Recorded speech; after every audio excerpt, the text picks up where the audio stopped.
మా ఆవిడికి పురుడు వచ్చేసిందా అండి? మీ ఆవిడికి పురుడా? ఏ నంబర్ కావాలి? అది గవర్నమెంట్ ఆసుపత్రినండి. Wrong number.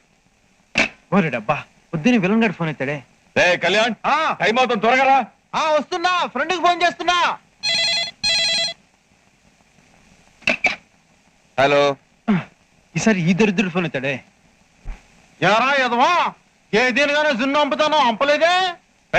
ఎవడను? నీ అమ్మమ్మ జున్ను అంపాల్సి వస్తుందని ఎవరు నువ్వు అంటావా? సంపేస్తాడు రే. యదవేసాలు లేకుండా వెంటనే గిన్నెండో జున్నట్టుకు వచ్చాయి. జున్ను లేదు, గిన్నె లేదు, ఫోన్ పెట్టాయి. పొద్దున్న రాంగ్ నంబర్. దేవుడా, ఈసారి నా సుప్రీం లైన్ లో పెట్టు. హలో సుప్రియా, నేను కళ్యాణ్ని. డబ్బులు తీసుకెళ్లి రిపేర్ చేయించండి. ఏంటి పద్మ? పక్కన మీ వాళ్ళు వచ్చారా? అవునే. అయితే నేను చెప్పేది విను. స్టేషన్ కి నా కూడా మా నాన్న పెదనాన్న వస్తున్నారు. అక్క నువ్వు నన్ను పట్టించుకోకుండా ఫస్ట్ క్లాస్ కూపే ఎక్కి